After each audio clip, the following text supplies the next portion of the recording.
Good morning. This is Ed, the CNC Dude here, live in Venice, Florida, on the Gulf Coast. I teach at Suncoast Technical College in Sarasota, Florida, and that's about 45 minutes south of Tampa. We're in the Tampa Bay area. I have my Tampa Bay Rays shirt on here. I'm going to the game on the 23rd, and I'm originally from Boston. In Boston, the Red Sox are the top team always because of their oldest team. And the Patriots could win 10 Super Bowls in a row and the Red Sox in last place, but the Red Sox would still be number one. It is a big sports town, and we're big on professional athletics versus college. We don't really have any big college teams, except maybe in hockey, but hockey's not really a national sport, I guess, sort of national now.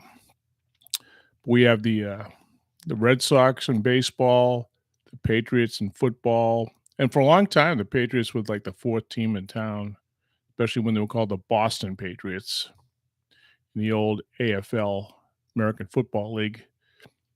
Then we had the Celtics, which are kind of like the Yankees of basketball. Well, maybe not currently, but they were like the number two team. And then you had the Bruins in hockey. Those were the four. Anyway, we're all going to a game with my Boston friends that moved down here, and I'll probably be the only one with a Rays shirt on.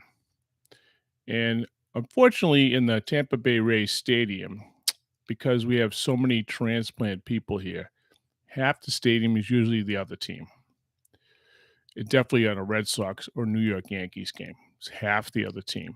Imagine going to we were just in St. Louis, that the Cardinals have a great fan base, that even 5% of the people in the stands were rooting for the Milwaukee Brewers. I mean, it just doesn't happen, but it does happen in Tampa. So I thought the reason why I switched to Tampa, and they're in the same division as the Red Sox, I kind of felt bad for them that they needed some fans. And I was listening to the game all the time in the Bat Cave in my house here while I was working on stuff. And I got to know the team, and in 2008, they became pretty good, and they ended up in the World Series. So during the middle of the year, I switched, and I do it half as a joke and half for real. So I have a good time with it, but I like being a fan of the local team. So this is where I live now. I've been here 15 plus years, so I'm rooting for the local team. Anyway, we just got back from St. Louis, Missouri, but we were at a college called SWIC, or Southwest Illinois College, which is just like 45 minutes from St. Louis Airport, just over the Mississippi River, the mighty Mississippi. And we competed in a contest called Project Manufacturing. You may have heard me talk about that before. And the competition is actually called the Integrated Manufacturing Competition. And it's pretty much machining and welding combined. And the whole focus was really high-level machining, 5-axis machining. And initially, it was the Department of Defense initiative to get more people into the multi-axis thought process. So I believe this is the sort of the third year this has been competed. And I looked at it from the sidelines for a while. And we didn't have a 5-axis machine. And we didn't really get into the deep end of the pool of machining in a one-year program. So even though I have done 5-axis machining or multi-axis machining, I thought it was a pretty big challenge for our school to attempt. But this year was different. I looked at the project again, and they said we can compete with a 3-axis machine in round one. And they call it Project in a Box, and they send you the project, and you to run it by the rules that they lay out, which is it has to be done in 2 8-hour days. And you have to pick your team, and it's to replicate a work environment. So you get 4 people on the team. Not everybody's doing the all of the work, even though somebody could do all of the work, but that's not how it works in real life. That you have like your welder, your machinist, your programmer, your metrology or QC guy, and a lot of those people could be cross trained to have they're strong in welding but weak at measuring and or whatever their best skill is. So we did the project in a box on the time schedule. We were to send, and some of it involved manual machining also on the lathe to make a shaft and press bearings on it. So it required, you know, machining to within tenths, what we call 10,000ths of an inch. In the shop, we just call tenths. We always speak in thousands. Point one is not a tenth. It was That's what you're taught in the school. In the machine shop, point one is 100 thousandths. Point zero one is 10 thousandths. And point zero zero one is 1,000th. And when you get below that, point zero zero zero one is 10,000ths of an inch. We just call those tenths. Uh, so that's how we speak in the machine shop. And we're always in inch in the US. So we're not in millimeters, even though we do make stuff in millimeters. So anyway, so we did the project in the box. We just send it in. It had to be inspected just like a real job would be done. They did pass inspection. And they picked 12 teams out of that bunch to qualify for round two, what they call the regional, what I call the semifinals. And they set the date as the last 2 weeks. It was at two locations. One was a school called TCAT, or the Tennessee Center of Advanced Manufacturing Technology, something like that. I think they're in Nashville area. And the other school, SWIC, which is the Southwest Illinois College. Now, 4 of the teams went to the TCAT facility, and 8 of the teams went to SWIC. SWIC had 2 machines, so we could run we can run in parallel side by side, so we can get everything done in the time period. So day 1 for any team was programming and prep day, 8 hours, and day 2 was machining and welding day, and assembly and inspection. And that was your time.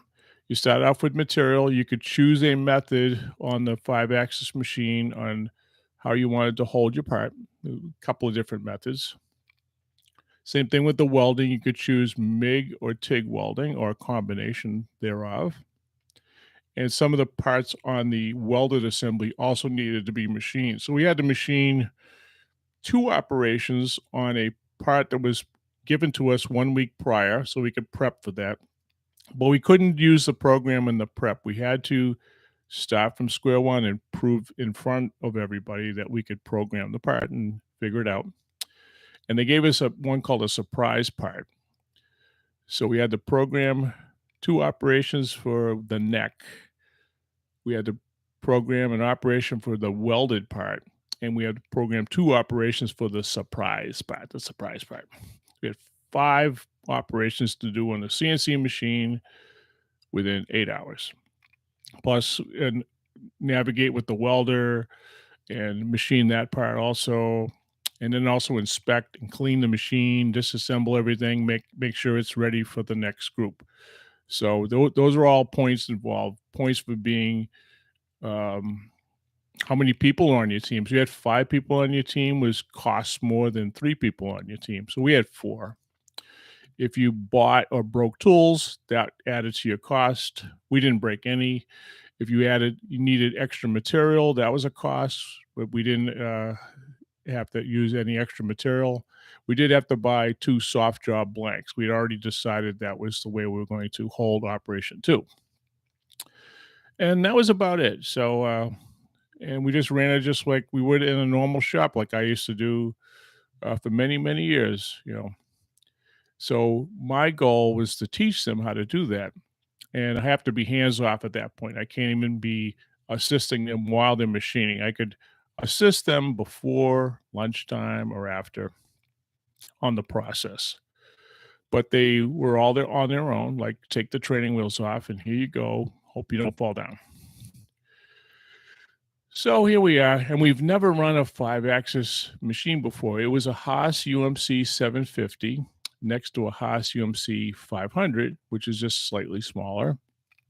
And we have a Haas VF2 and a TM1P at our school. So we know how to navigate the Haas control. We know how to machine. We know how to machine at a 2.5-axis scenario. We know also how to machine in a 3-axis or full curves, which is, I kind of consider this the latter of 2.5-axis, 3-axis, and multi-axis. And multi-axis could be a couple different scenarios. We actually have a 4th axis, which is a rotational axis around the X. We call that the A axis. But anyway, you imagine you're drilling holes through something and you have holes in the side. So normally we would move the part and rotate it so that it's a tool direction. But on a 4th axis, you could rotate the part, and you got to figure out how to hold it.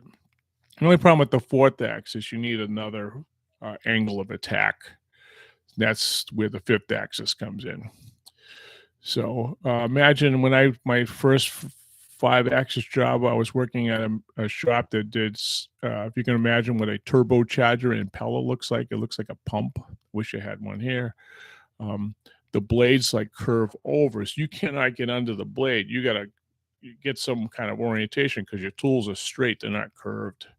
So you got to get underneath the blade. So that was my first exposure to 5-axis machining in 1990, a million years ago. And we used these machines called Bostomatics. I don't even know if they're in business anymore, but it was called a tilting head 5-axis. So the head would tilt and this would rotate, and the other 3 would be X, Y, and Z. So that's how it worked. There's all kinds of ways of navigating the tilting and turning axis, I guess. Anyway, here we are. We know how to program. We can simulate on the computer.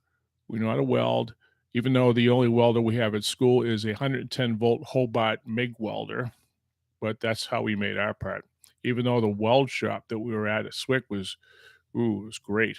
It had like, I don't know, 10 to 20 workstations. They had robotic welding. It was like professional. So, and they're real pros on teaching welding. I can assure that.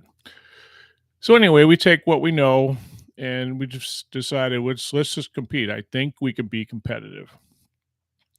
And now I try to train them without a machine how to navigate the machine. It's really the same process, only now we're holding the work, and now it's just going to look a little bit different. That was my opinion and I wouldn't say opinion because I've done it. My way of trying to transfer the knowledge that I have to them without having a machine, but when it came time to do it, they were pretty much flawless. I was very, very pleased in how they worked well together. Didn't have any meltdowns. We got everything done with 2 minutes to spare at the end, and I understood that not everybody was able to complete the project. Everything came out very well, except the surprise part had some surface finish issues. But I'm sure if we had more time, we could have solved that problem also. And it's like anything. Once you look at it, another time, you come up with like 2 or 3 more ideas of how to attack that. So I think we did very, very well. I think we actually might have a shot at qualifying for the finals. The finals are 4 teams. We do know it when we stopped on Wednesday night. We were the 3rd team that have completed the project. Now that's not the only criteria to knowing whether you go ahead or not, but you have to meet all the other goals that they build into the project lists on the sheet. So anyway, but it was they were very, very happy of accomplishing it, and they felt very proud about where they were at. The only problem was that our Uber to take us back to the airport, we had like a 2-hour window of completing. We actually had to start early, skip lunch, and just do a straight 8 hours. We went from 7:45 to 3:45, and they gave us an extra 10 minutes because the machine actually had a software error twice. So we had to add 5 minutes for each error so we can get our 8 hours in. And so we did it. We were done, I think, by 3:53 or something like that. And we pretty much had to meet the Uber out front at 4. So we were like high fiving and running out the door with our bags and heading to the airport. And we got to the airport, and the plane was a little delayed, so it allowed us to have something to eat and then kind of like celebrate our achievement. So it is. I mean, it's nice to be competitive. That competitive edge can drive you a little bit. But even if you were at a real shop, we had a timeline. It's the timeline that's going to drive you, not whoever else could be doing it. That you need to get it done. You need to get it done on time because you promised to be done. And it's really about how long it takes, how much it costs, the quality of the product, and being timely on your delivery. So we're really a time driven industry in manufacturing.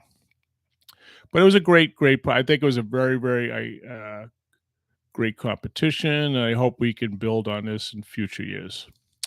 And also, we were a 1 year school. We had one high school 17-year-old on the team who did most of the programming on the in the CAD CAM system. We use a system called Autodesk Fusion 360, and the other dominant player in that is another system called Mastercam. That's probably your two biggies now.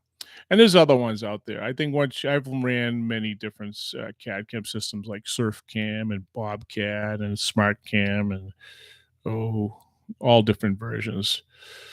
Esprit, I can just start thinking of names off the top of my head. And one's called TechSoft. So it was a very good, pleasure to do that. Where are we at on time? 16:51. Okay. My next goal is I'm actually running in a mud run obstacle course in about 3 hours up in Tampa Bay Fairgrounds. And then the week after, I get baseball. And the week after that, I'm going drag racing on my motorcycle. I'm going to this national race called the Manufacturers Cup, and it'll be race number 2 in South Georgia Motorsports Park in Valdosta, Georgia. And I did the first round in Orlando, Florida, which is near us. They're both pretty close to us. But it's a motorcycle sprocket. And this is a 52 sprocket, and I have a 48 on there now. And I calculated I need a 46 tooth. Now, this company, PMFR right here, they're not in business anymore. But you can machine these. Other than they're kind of simple. I think they're made out of 70-75 aluminum, but this profile here is a little bit curved, so typically you would do that on a lathe. You could do that on a mill, but it's kind of have to flip it. Obviously, the slots and the little teeth would be a milling operation, but we're going to attempt to make it. But I did find a source for these things for like $90, so I'm just going to get one. Here's another thing I'm trying to make. This is called a triple tree. This would be kind of like my view when I'm on the bike. This is called a delay box, and this is the system that runs the ignition and the nitrous oxide. And we have these little buttons here and stuff. You got a launch button. You let go of the button. It'll be the wide open throttle, about 5,000 RPM. When you let go of the button, it goes to 12,000 RPM. So the motor is allowed to go as high as it goes. And that's what starts the launch. And down here, let's see, I forget my orientation. One's a shifting button. So you hit the button and shift first to second, second to third, third to fourth. And these are called a triple tree. So the ones that are on the bike are kind of crude looking. They work just fine, but I wanted to make a nice one because I am the CNC Dude and I can't have an ugly looking thing on my bike. So we're trying to make one of these, something like this. So I was working on design. Design is not my strong suit, but I think I could design that. Yeah. And it'll be a nice project at school. So I come up with projects for other people, like our best customer is me. And other people in the school, they need things. We just try to machine them. So anyway, that's about where I'm at on this week. Oh, I actually met met a lot of other instructors. We talked about like all kinds of things like being an instructor and what do you teach and how do you teach it and stuff like that. And I met another fellow, who was doing he's actually doing the YouTube video just like they did for the previous year called Clash of Trades. And hopefully, if we end up in the finals, we'll be in the video. But he was interviewing everybody there, interviewed me, interviewed other instructors, other competitors, other machinists, other welders. And he also teaches in St. Louis at a school across the river. We talked about the untapped manufacturing workforce, like people that may have had a little trouble in their life and want to, be on the straight and narrow. That's an untapped resource of people that may have had one or two criminal blips in their life, and they want to straighten out, or people that are like they may have like done illegal activity, but they realize that that's not going to do it for them. I need a real job. I want to have a family. I want to have a normal life. That's an untapped resource of people that we could uh, teach. And just like myself, I realized that I had a talent for machining or CNC machining, that they may have an untapped talent that they don't know about. So learning how to recruit and get all kinds of people in our industry is always a goal, and something we're always trying to review all the time. All right, I'm at the 21-minute mark, so I'm going to say goodbye for now. I'm going to do my mud run and then come back to work on my drag bike engine, and I'm still putting together because I had little engine problems last time. So I'm on my second engine, which is actually my better engine, I hope. So, because I want to go into a faster class called Top Gas.